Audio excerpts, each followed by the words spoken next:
Good morning, everyone. Welcome back to our Sabbath School presentation for the Sabbath morning, July 7, uh, 2021, lesson number 6, and the title is Finding Rest in Family Ties. But before we start our presentation this morning, I'd like to have a word of prayer. Dear God, thank you for allowing us to have this opportunity that we can study, we can delve with details about the subject for this morning in the life of Joseph.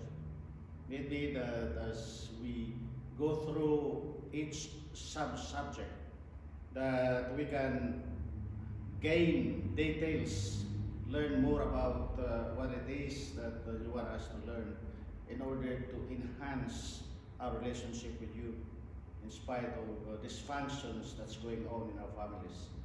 May it be, Lord, that as we go through this lesson, guide us, inspire us, and give us the insight that we need that we may be able to learn more about this. In Jesus' name we pray.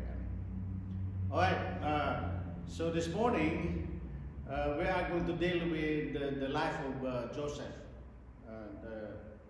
from the beginning down to towards, and actually this lesson has a continuation for the next lesson. So we have two series about these subjects, finding rest in the family ties.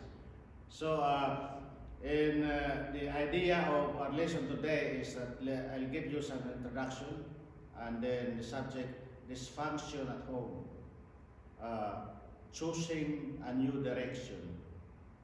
We're talking about Joseph here, finding the true self-worth, and then doing the relationship God's way, and then the great controversy up close and personal. And then we're going to summarize our discussion this morning. So, in essence,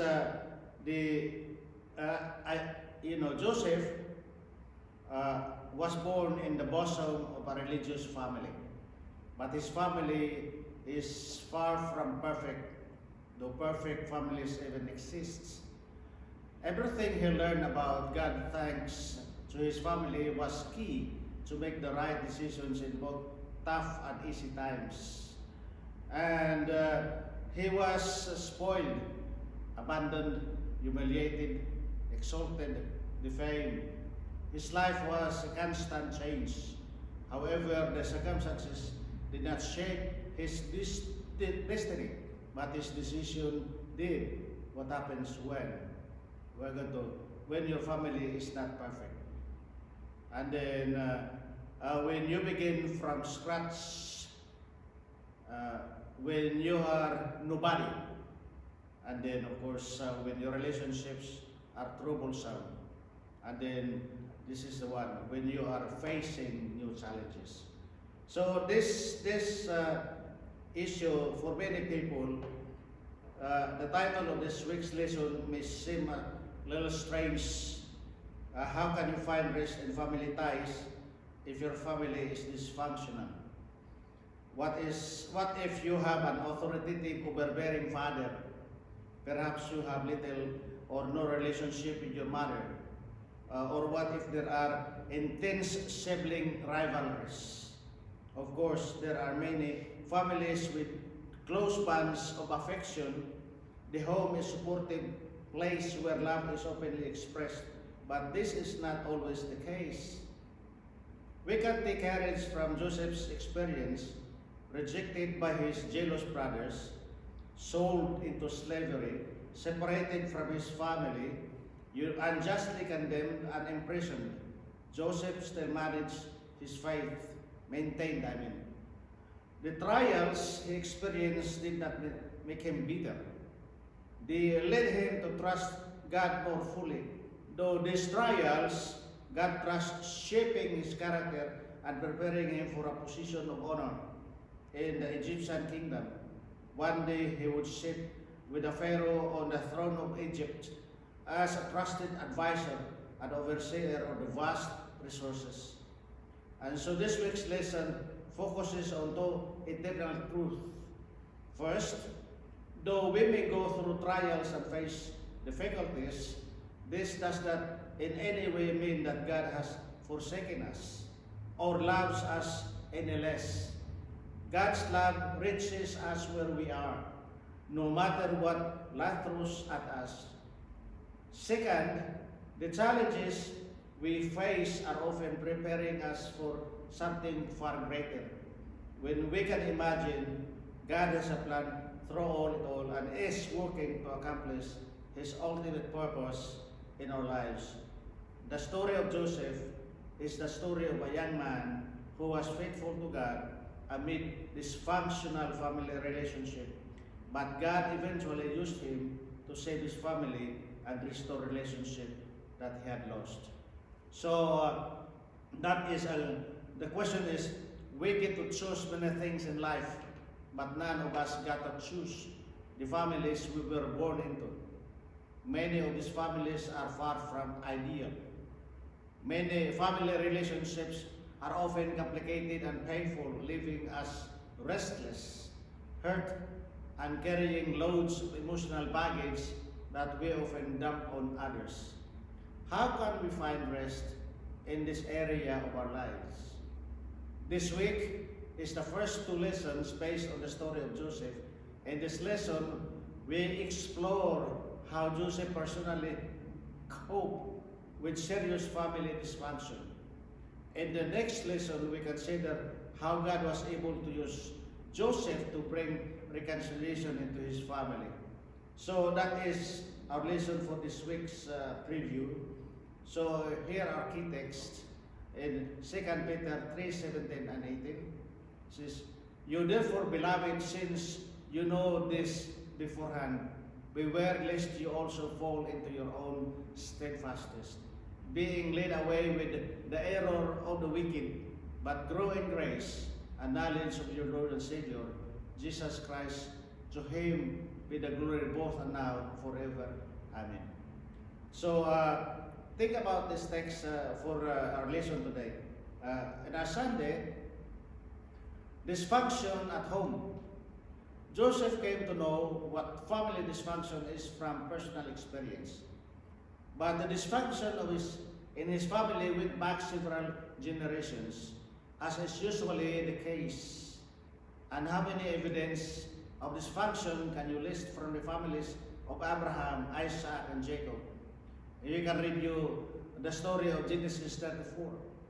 What impact would this incident would have in the family as a whole, and on Joseph's in particular? What would be God's purpose of including such story in the Bible?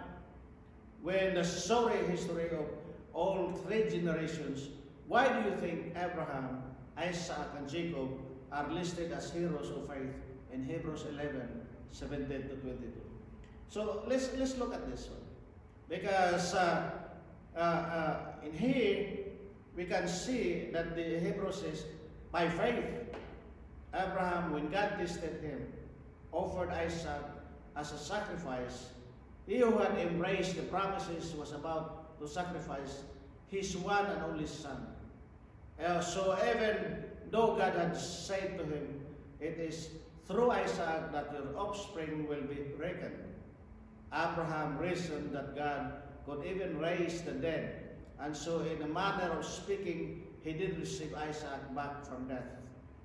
By faith, Isaac blessed Jacob and Esau in regard to their future. By faith, Jacob, when he was dying, blessed each of Joseph's sons and blessed each of Joseph's sons and worship as he leaned on the top of his staff. And by faith, Joseph, when he was near, spoke about the exodus of the Israelites from Egypt and gave instruction concerning the burial of his bones. So here, if you notice, Hebrews give us an insight of 11:17-22. It didn't talk about the dysfunction of that, the three generations, as we said, Abraham, Isaac, Jacob, and down to Joseph. So let's look at the dysfunction. When your family is not perfect, this is the history of Jacob. Joseph, being 17 years old, was feeding the flock with his brothers, and the lad was with the sons of Bilhah and the sons of Zilpah, his father's wives, and Joseph brought a bad report to them to his father. And so conflict had been common at Joseph's family for generations. In his grandfather's time, Abraham, there was conflict between Sarah and Hagar. Isaac favored Esau, but Rebekah favored Jacob. Jacob married two women who were rivals in the rest of his life. So let's go back to Abraham. Abraham, who was supposed to be the father of Isaac, had a dysfunction. Go back before even going to the conflict of Hagar and Sarah. Abraham was not trusting God. He lied about his wife Sarah. And about Joseph's brother, Reuben slept with his stepmother Judah, and his daughter-in-law, and Simeon and Levi killed everyone at the village. This is in Genesis 34. And the story about, however, in Hebrews 11:8-20, however, Abraham, Isaac, and Jacob were heroes of faith. They struggled with their family issues, but they learned about faith, love, and trust in God. You notice, how could that be? Abraham, Isaac, and Jacob were heroes of faith. They failed so many times, And I think we need to learn out of this lesson that the author of Hebrews, not pointing to the bad experience they had about the dysfunction of the family, but rather he was pointing to momentarily, faith that is model of faith, like Abraham. And in here, in spite of their weakness, they always cling to God, they go back always to God. And so this is one reason that we need to be comforted of, that, even Abraham, who is the father of faith, was weak. His family was a dysfunction. Generations to generations, 3 generations, 4 generations, all the way down to, when Israel became a nation. But these 4 people was mentioned in the book of Hebrews as heroes of faith, because in spite of their weakness, in spite of their humanity, they always go back to God and trusted Him. They became God's friends, and they became, in all their weaknesses, they were God's people.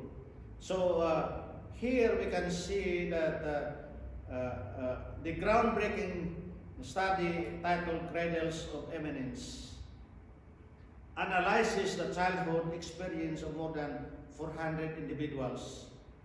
And eminent psychologist authors Victor and Mildred George Gertzel.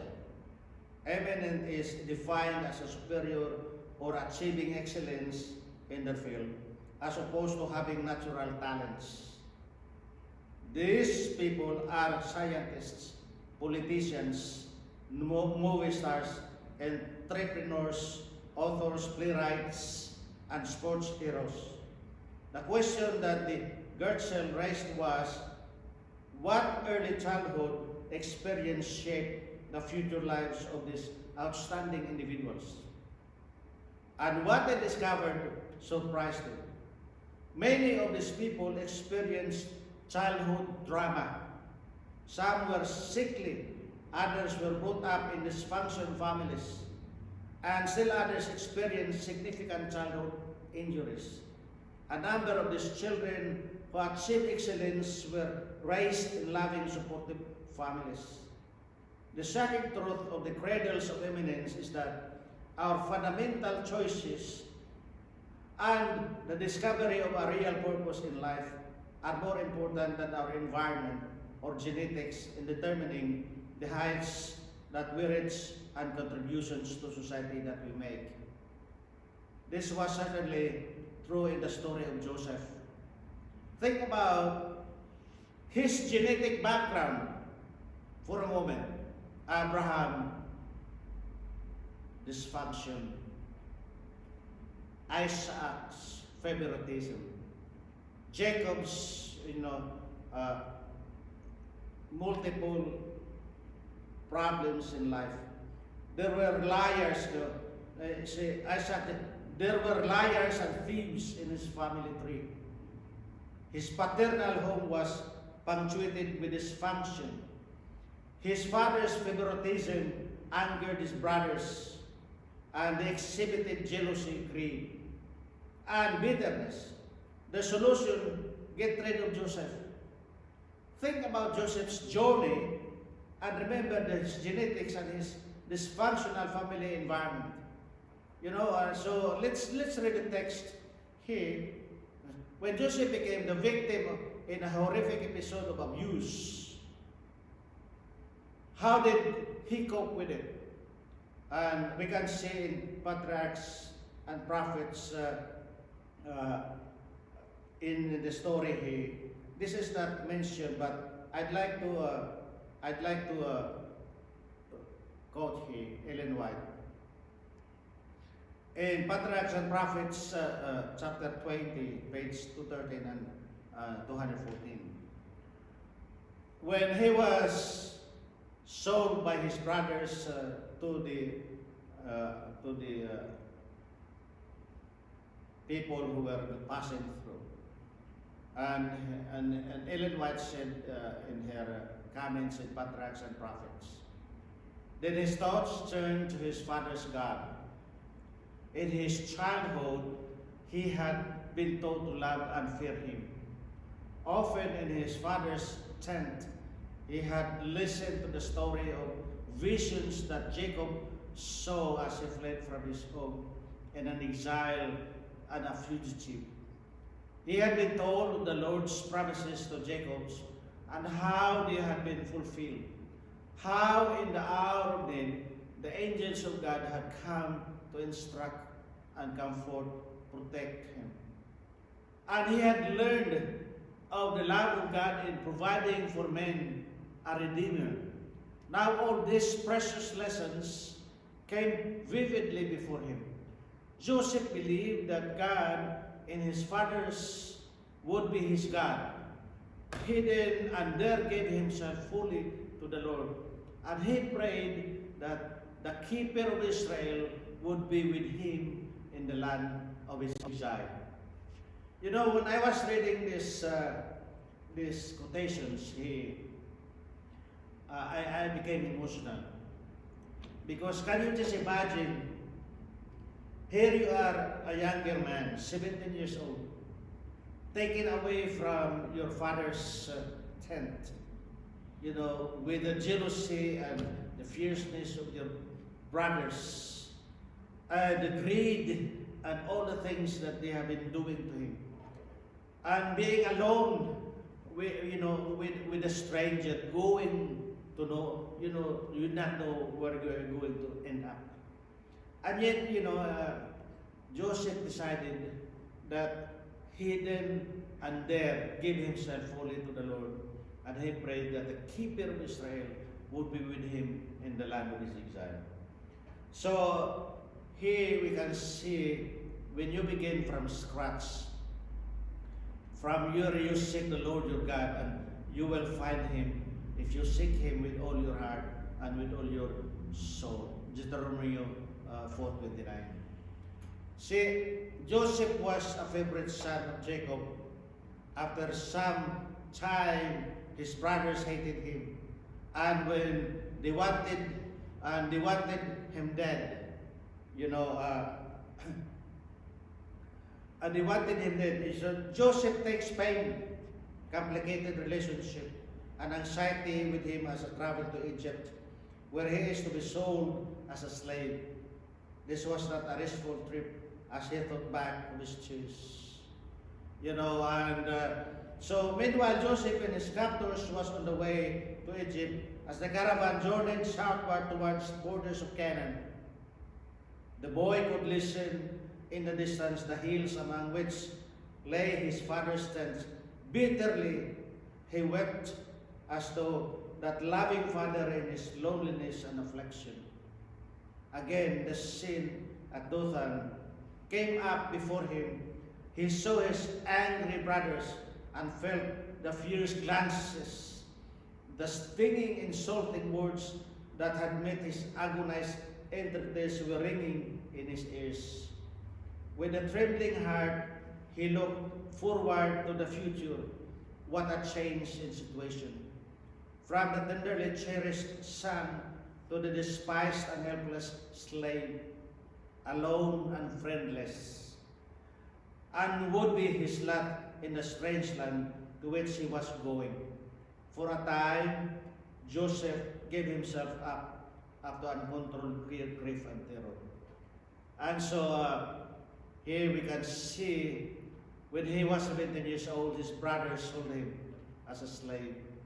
And yet, however, he recalled the lessons he had learned from his family about trusting God. He did not lose heart. He decided to fully trust God and to do His will. And here we can see, since the moment that decision led to subsequent decisions in his life, we might have learned about God at home by trusting Him and remaining faithful in a personal decision. So this is how Joseph made a decision, and on Tuesday's lesson, finding true self-worth. Joseph grew up with a strong sense of self-esteem. He was the oldest son of the most beloved wife of Jacob, and clearly his father's pride and joy. What impact would be his being sold into slavery? Likely have on self-esteem. How would one find self-worth under such tragic circumstances? What are the key elements of self-esteem? How do most people find self-esteem in today's world? What are the strengths and the weaknesses of such attempts? And when you are nobody, the Midianites, had sold him in Egypt to Potiphar, and the officer of Pharaoh, or captain of the guard, in Genesis 37:36. And Joseph was not the favorite one anymore.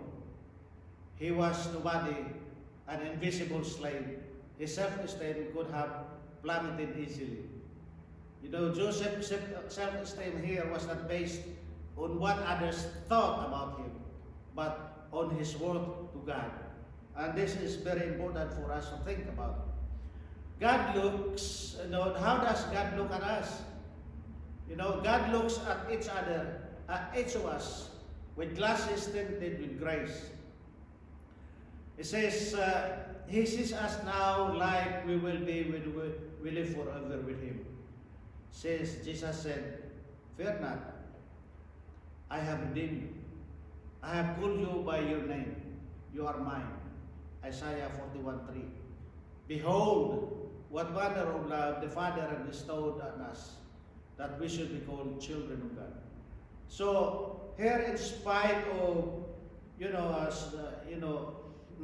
to other people we have no value because maybe of our position, maybe because we are poor, or maybe we are just nobody in the society. And yet God look at us in a very different way. He values us because He died for us. Joseph was sold into slavery when he was 17 years old. In Egypt, after faithfully serving in Potiphar's household, Joseph was unjustly condemned and wrongfully imprisoned. Even after successfully interpreting the dreams of the baker and the butler as Joseph predicted, the butler was freed and reassumed his position in Pharaoh's service after 3 days.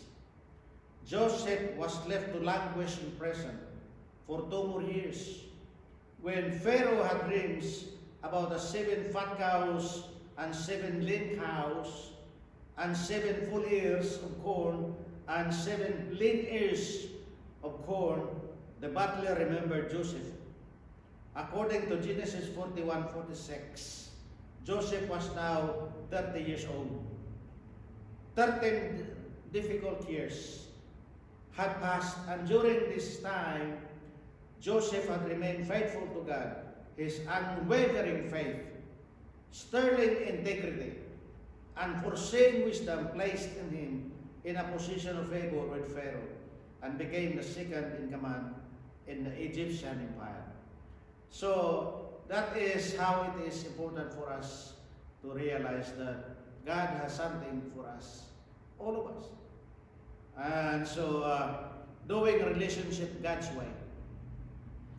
In Genesis 39 verses 1 to 6, in what practical ways can we see God's blessing in Joseph's life? What are Joseph's interpersonal relationship like? How did God treat Egyptians that Joseph was involved with in Genesis 39, 7 to 10? What challenge did Joseph face here and now did he choose to manage it?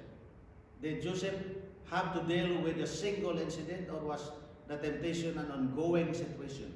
How does Matthew 53:48 apply to Joseph's situation? So let's read the text. It says 39:1 to 6.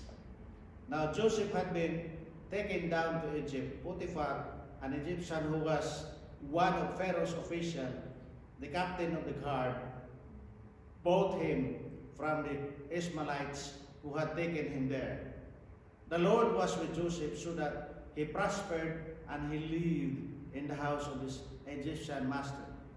When his master saw that the Lord was with him and that the Lord gave him success in everything he did, Joseph found favor in the eyes and became his attendant. Potiphar put him in charge of his household, and he entrusted to his care everything he owned. From the time he put him in charge of his household and all that he owned, the Lord blessed the household of the Egyptian because of Joseph. The blessing of the Lord was on everything Potiphar had, both in the house and in the field. And so Potiphar left everything he had on Joseph's care. But with Joseph in charge, he did not concern himself with anything except the food he ate. So if you notice here, Joseph was still remembering about the diet.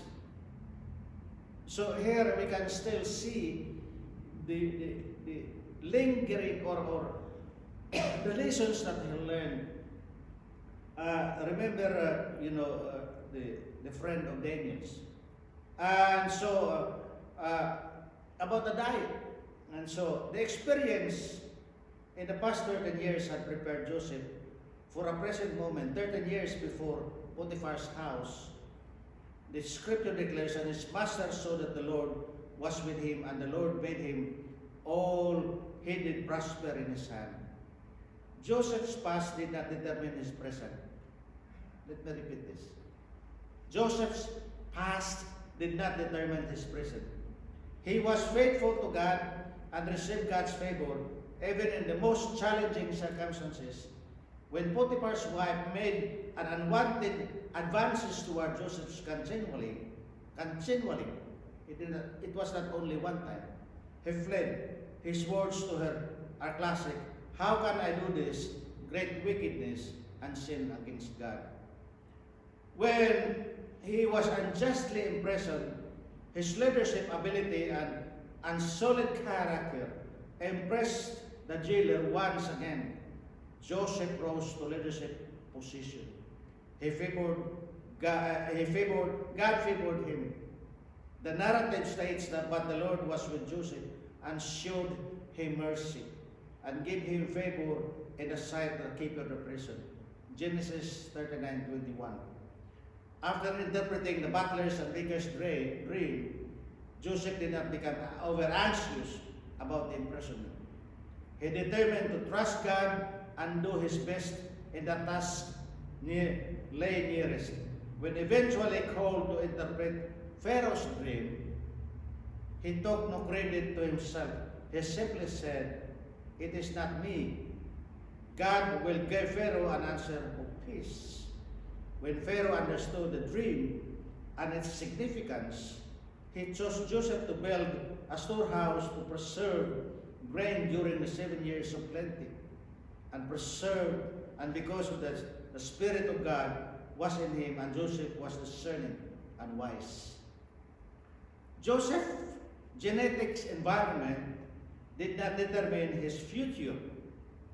His choice to trust in God did. His faith transcended his environment.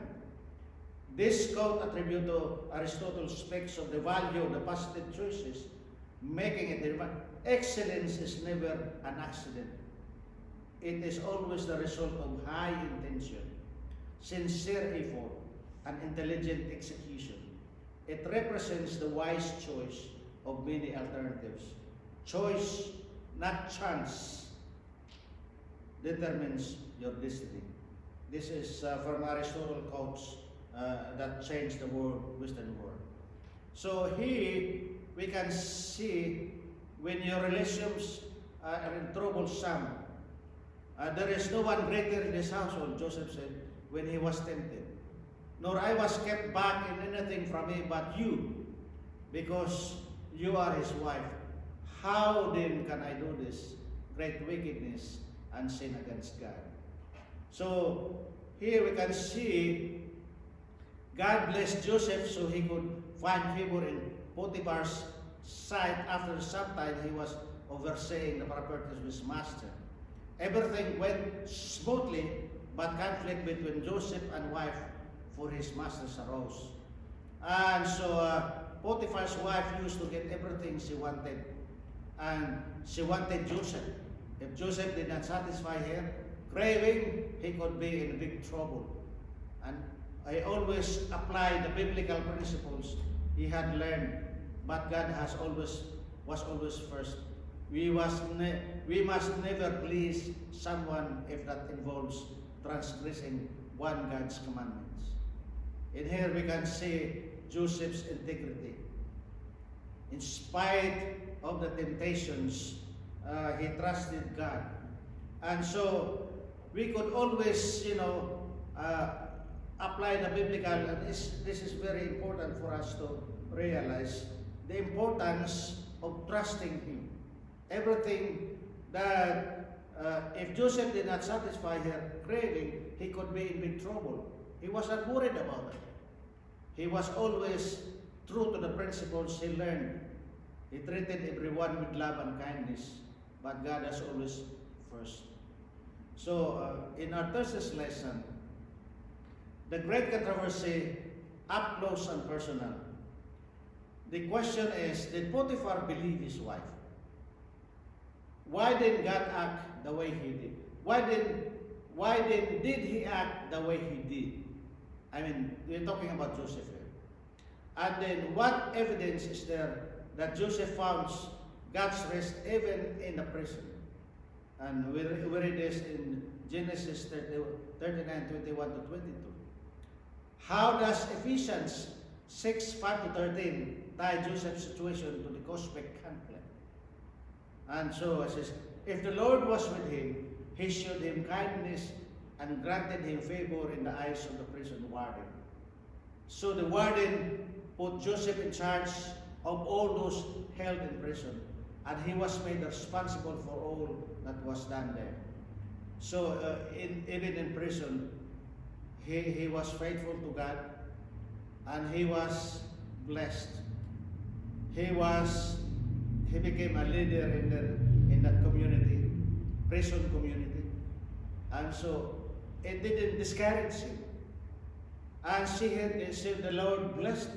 The Lord was with him. He showed him kindness. So Ephesians 6:5-13, Paul said, slaves, obey your earthly masters with respect and fear and with sincerity of heart, just as you would obey Christ. Obey them not only to win their favor when their eye is on you, but as slaves of Christ, doing the will of God from your heart. Serve wholeheartedly, as if you were serving the Lord, not people, because you know that the Lord will reward each one for whatever good they do, whether they are slave or free. And masters, treat your slaves in the same way.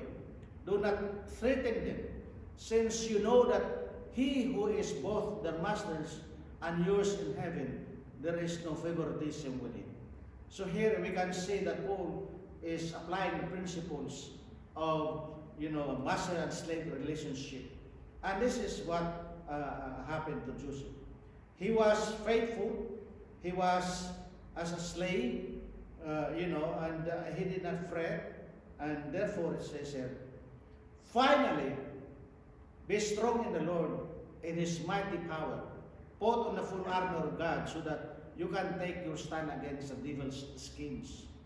For our struggle is not against flesh and blood, but against the rulers, against the authorities, against the powers of this dark world, against the spiritual forces of evil in the heavenly realms. And therefore put on the full armor of God, so that when the day of evil comes, you may be able to stand your ground, and after you have done everything, to stand. So when we talk about the great controversy here, we are involved.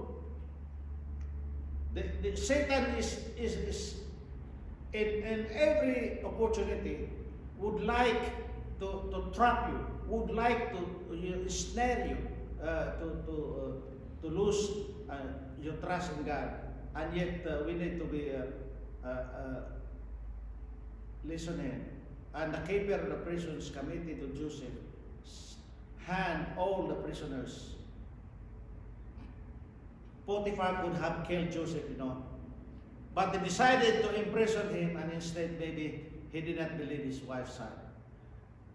There Joseph still trusted God and applied God's principle to his relationship. Soon all the prisoners were under his care. And so relationship at prison were not easy. Joseph took care of everyone. He immediately noticed two prisoners were quite uneasy, the butler and the baker. He also took advantage of the opportunity and asked the butler for help. We live in a cosmic conflict, Satan is trying to break up relationship with God and our neighbors, even with our families. We must cling to God even more when our relationship with others become complicated. And so here we can see Ellen White said, the home that is beautified by love, sympathy, and tenderness is a place that angels love to visit. And where God is glorified, the influence of a carefully guarded Christian home in the years of childhood and youth is the surest safeguard against the corruption of the world. In the atmosphere of such a home, the children will learn to love both their earthly parents and their heavenly Father. Wow. So, in our lesson this morning, the most important factor in Joseph's fidelity to God was his recognition that the circumstances of his life did not determine his relationship to God.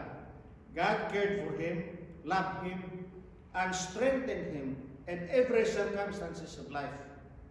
His difficult circumstances were not indicative of God's concern for him. In fact, the opposite was true.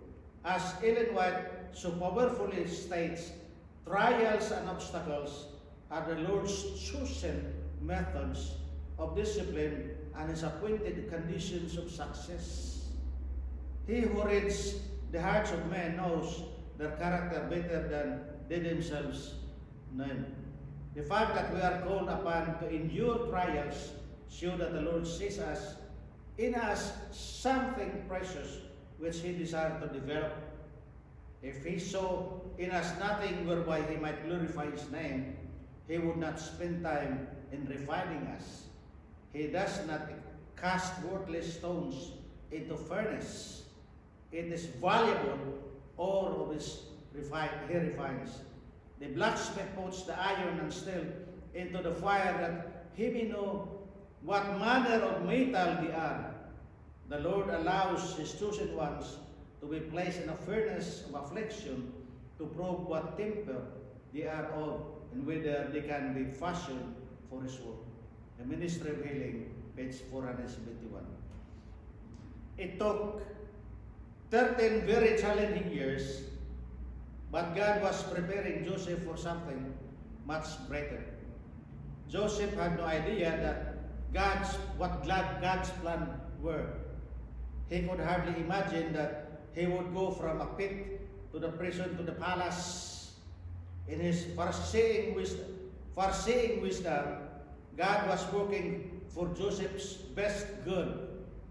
Though he's one man, God could save a nation. Joseph's sojourn in Egypt not only preserved Egypt in a time of famine, but it also saved Israel from starvation. So Joseph never forgot that God had an eternal plan for his life. As Isaiah would write centuries later, but now thus says the Lord, who created you, O Jacob, and who formed you, O Israel?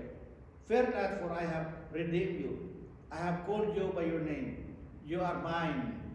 When you pass through the waters, I will be with you, and through the rivers they shall not overflow you. When you walk through the fire, you shall not be burned, nor shall the flame scorch you. God's eternal promise to Joseph and each of his followers is that we are precious, honored, loved, according to Isaiah 43:4. He will never leave us or forsake us. And whatever our background, whatever our environment, whatever our family situation, by His grace, the Lord is there to encourage and support us. He is there to lift our vision from what is and what will be. He is there to inspire us with His larger plans for our lives. And so we need to remember that, God is always with us. So in our Friday's discussion questions, did God prearrange the whole Joseph story? Or did God use the circumstances that human freedom is created? This is one of the questions that we need to understand here. That God did not want this to happen, but because of jealousy and greed, and because God honors those freedom and choices, He allows these circumstances, but He doesn't leave us alone. That human freedom is very important to Him. But in spite of a bad negative connotations of human freedom, to God it is still very important. And Joseph realized that. He chose to follow God instead of forgetting Him. And so, to summarize our discussion this morning, Joseph's story is a microcosm of a great conflict. It is a great conflict in the family, in our society, and in the country that we live. And we need to remember that in spite of what happens to us, God is always with us if we trust Him. So, to summarize our lesson this morning, finding rest in family ties. In subject, the home that is beautified by love, sympathy, and tenderness is a place that angels love to visit, where God is glorified. And so we need to emphasize the importance of love, sympathy, and tenderness in the home relationship. And Joseph experienced this when he was with the father. He was loved. He realized, he was one of the favorites, or the most favorite one, and yet that has a negative connotations in relationship, the whole scheme of the family relationship. To find rest, we must make a personal decision to follow God. This is what Joseph did. In spite of the circumstances, he was at peace with what's going on with him because he made a personal decision to follow God all the time. All the time. And that was very important in Joseph's way of, pursuing his dreams to be with people. How did we respond to the reality of God's love as revealed in Jesus Christ? As we think it through in this one, how are we going to respond? When God said that I'll be with you, I love you so much. How are we going to respond to that? And in essence, really, in the story of Joseph, Joseph was not forsaken by God. God was always with him because he trusted him. He responded to the idea of God's leading him. And as revealed, in Jesus Christ, if you notice, when Jesus said, "For God so loved the world that he gave his only begotten Son, that whoever believeth in him should not perish but have everlasting." How are we going to respond to that? We need to understand who God is, that God is a loving God. Then we can respond positively. Or you can choose, because he honors our freedom too. He honors our choices. Learning to live in God's presence help us to resist temptation. This is what happened to Joseph. Joseph learned in God's presence. He said, how can I do this, against God when he was tempted? Tempted continually. It was not only a one-time event. It was a continuous temptation. And he said, how can I sin against God? Because he learned to live in the presence that helps resist temptation. Our relationships that are miniature reflection of the great controversy between God and Satan that is through the ages. And so this is how it is in our relationship with God. May it be that as we think it through about this lesson, this is my last slide here. It said, Spirit of Prophecy, Volume 1, page 133. He had placed his reputation and interest in the hands of God. And although he was suffered to be afflicted for a time, he prepared him to fill an important position. Yet God safely guarded that reputation that was blackened by wicked accusers, and afterward, in his own good time, caused it to shine. God made even the prison the way to his elevation. Virtue will in time brings its own reward. The shield which covered Joseph's heart was the fear of God, which caused him to be faithful and unjust to his master and true to God. Wow.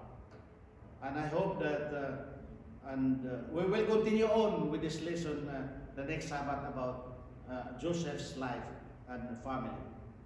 And so that is our lesson for this morning. And I hope that we will be encouraged to think about Joseph's experience in spite of the challenges. He trusted God. He never blinked. And he always learned in the presence of God. And God safely guarded that reputation. And may it be that as we think it through, that this lesson can help us and encourage us in our difficult challenges ahead of us. Let's pray. Dear Lord, this morning, thank you so much for this lesson. We learned something that is valuable. Virtue that is important in our life that shielded us from temptation like Joseph. Thank you so much, Lord, for your unending protection. The decision that we make because you are there, it allows us to be worthy of your, it allows us to trust you all the time because you have made a decision that you said you will always be with your people. Thank you, Lord, for that blessing and promise. In Jesus' name we pray. Amen.